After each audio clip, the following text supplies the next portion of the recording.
Thank you very much. It's not too bad. It's not too bad. Even though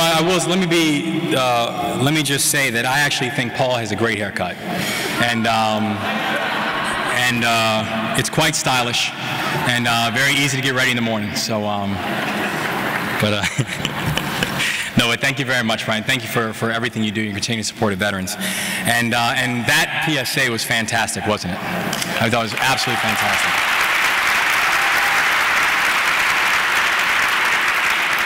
And I look forward to seeing it on every network from MTV to NBC to MTV to HBO to MTV. Hint, hint.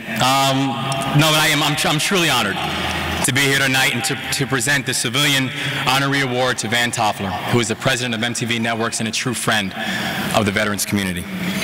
And MTV, in many ways, it defined our generation.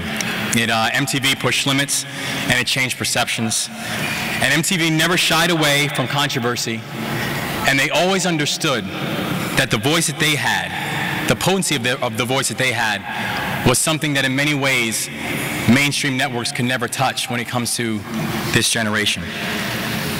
MTV forced us to choose or lose, and they left us speechless as the names of hate crimes victims scrolled across the screen at the end of the Anatomy of Hate Crimes.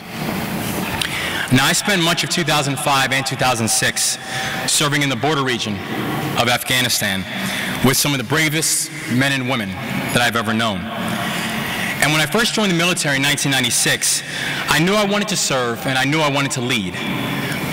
But I just had no idea in 1996 that half a decade later, that the oath that I took would take on such a dangerous urgency.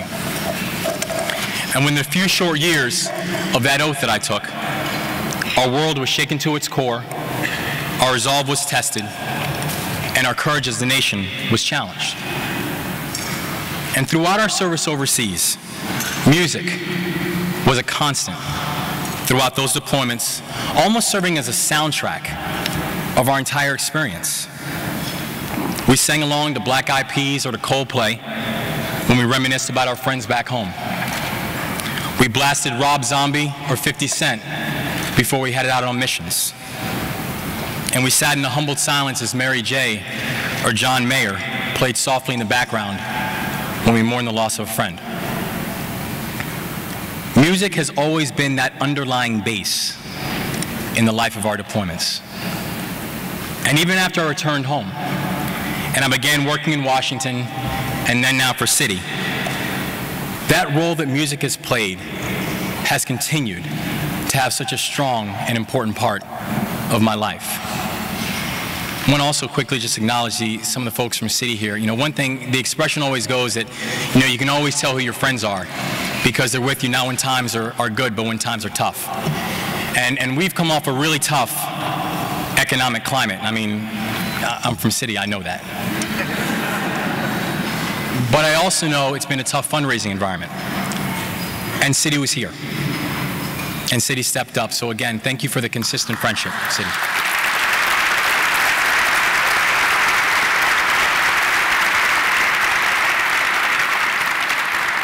But now back to Van.